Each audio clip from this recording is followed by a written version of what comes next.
نکاح نہیں کر سکتے. کیوں نہیں کر سکتے؟ اس لیے کہ وہ آج بھی نبی کے نکاح میں تھے. کہا موت آنے سے تو نکاح ٹوٹ جاتا ہے. اللہ فرماتا ہے وہ موت تمہارے نکاح کو توڑتی ہے لیکن نبی کے نکاح کو نہیں توڑتی آج بھی. تو گویا یہ ساری باتوں کا خلاصہ یہ ہے کہ اللہ کے حبیب صلی اللہ علیہ وسلم اپنی قبر اطہر میں آج بھی کل بھی جیسے زندہ تھے قبر اطہر میں آج بھی ویسے ہی زندہ. کل بھی جیسے آپ باحیات تھے آج بھی ویسے ہی اپنے قبر اطہر میں زندہ. بس آخری بات کہہ کر اپنی گفتگو ختم کر رہا کہ کیسے زندہ ہیں. سنیے حضرت سیدنا امام احمد کبیر رفاعی رحمۃ اللہ علیہ سلسلہ رفاعیہ کے بہت بڑے بزرگ ہیں، بانی ہے سلسلہ رفاعیہ کے. وہ مدینہ طیبہ حاضر ہوئے. کب کی بات ہے؟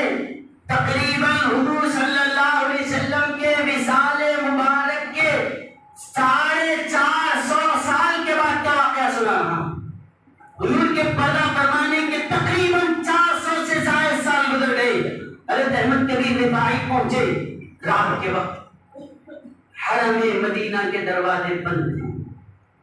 رات کا وقت تھا، دروازے معمور کر دیے گئے. اب یہ باہر گئے دروازے پر کھڑے اور تڑپ کر محبت کے ساتھ اپنے ملک سے یہاں تک پہنچے. جب پہنچے تو دروازہ بند پایا. دروازہ بند تھا.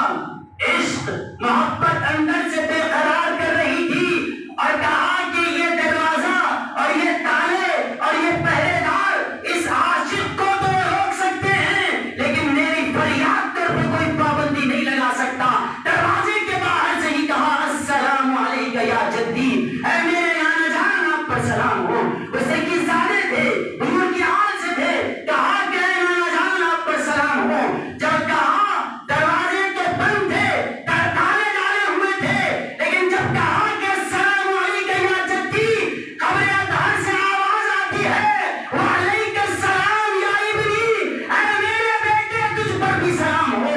اور جیسے ہی قبر اطہر سے آواز گئی، جیسے جیسے آواز جا رہی ہے سارے تالے خود بخود کھلتے جا رہے ہیں، دروازے کھلتے جا رہے ہیں.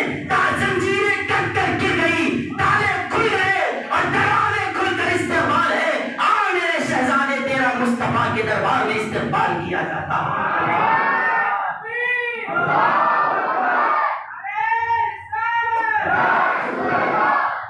اسی لیے یاد رکھو کہ جب کوئی عاشق کوئی چاہنے والا تڑپتے دل سے انہیں یاد کرتا ہے چاہے کتنی رکاوٹیں ہوں مصطفیٰ توجہ فرما دے ساری رکاوٹیں گر جاتی ہے اور عاشق مصطفیٰ کے قدموں میں پہنچ ہی جاتا ہے.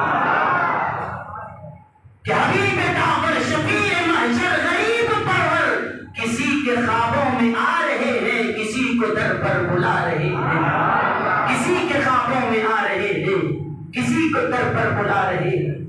میرے بزرگوں اور دوستوں اس کے بعد وہ حاضر ہوئے اور عرض کرنے لگے یا رسول اللہ صلی اللہ علیہ وسلم فی حالت البعد روحی کنت اسیرها. یا رسول اللہ جب میں اپنے ملک میں تھا، اپنے وطن میں تھا تو حضور آپ کی محبت میں ہم ایسے بیتاب ہیں کہ ہمارا جسم تو یہ غلام تو اپنے ملک میں تھا لیکن آقا میرا دل تو آپ کے قدموں میں پڑا رہتا کہ جسم ہو کہیں اپنا دل تو ہے مدینے میں.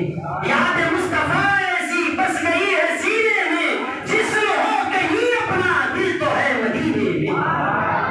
کہنے لگے حضور ہم کہاں بھی اپنے ملتظر میں تھے لیکن میری روح میری جان آپ کے قدموں میں رہا کرتی تھی اور میری روح جب آتی تھی تو آ کر ادب سے آپ کی چوکھٹ کا